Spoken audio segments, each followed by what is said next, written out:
magkakatarabangan po ang LGU Naga and Kasureco 2 para po idiyo sa possible po na gigibuhunta po kung paano po magbaba ang satuya ng taripa.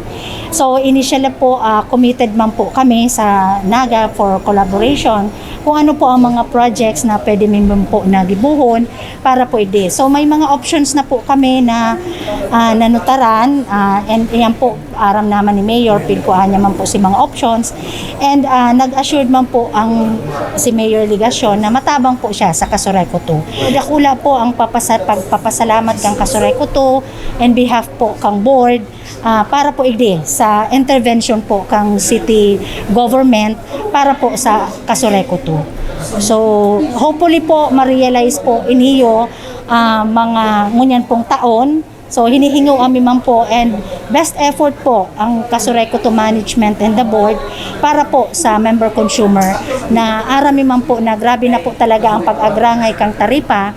So hopefully po hindi po sa mga options na samuya pong pig o ulayan maninigo po na makatabang po ini para po sa pagbabakan sa tuyang taripa.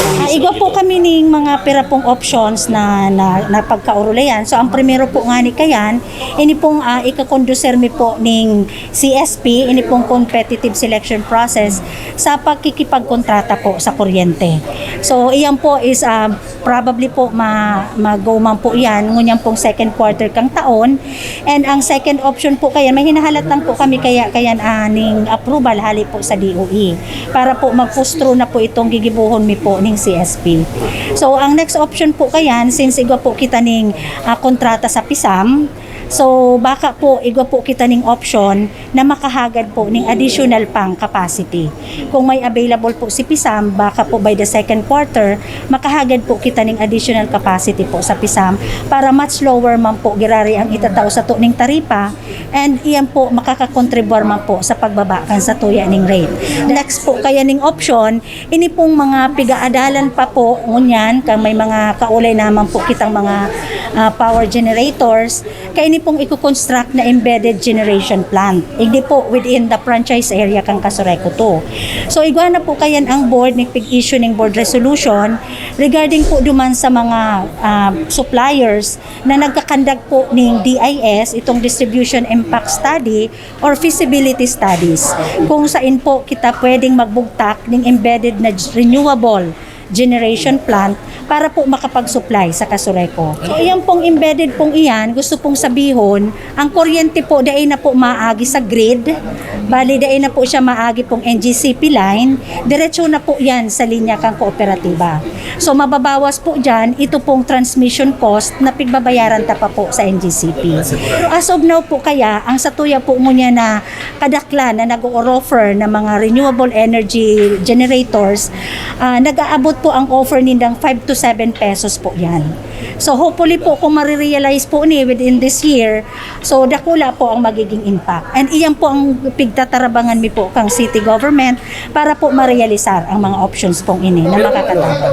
As of now po, ini po ngunya na sa tuya pong and marirealize po ang pagbaba po kang sa tuyang taripa, probably po ini yung mga February or March po na medyo po at least po may kadikit po na impact na magpagbaba po kang kuryente.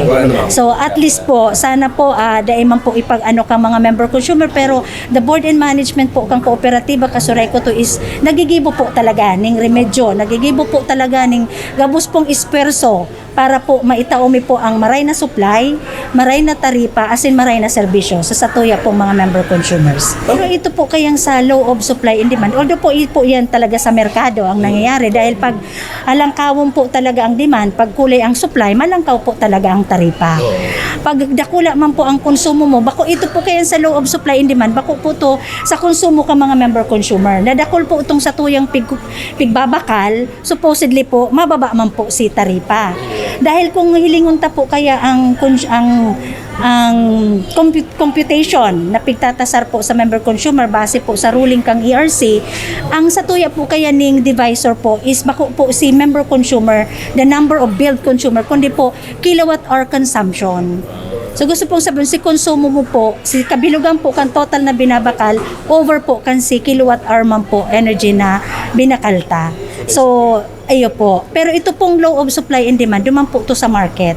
Na paghalangkaw po talaga sa WESM po baga, itong wholesale electricity spot market, duman po yan nag-a-apply dahil po kung halangkawon po talaga kaya ang demand, tapos sa baba po sinag-generate ng mga planta, definitely po, iyo po to sinagpapalangkaw kang sa tuya pong taripa. Po na initial mina po yan na pagkaurulayan.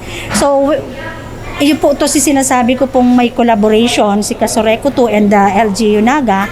So welcome po yan dahil naghahanap po talaga kita ning mga generators or planta na makakasupply po sa tuya at lower cost. So kung ini pong hydro generation plant pong iniyo, makakatabang po sa pagbaba, mayo po kitang pwedeng daihan. So, welcome po yan sa Kasureco 2. Pag-adalan ta po ang bagong technology and iyan po, a-accept ta ron ta wholeheartedly.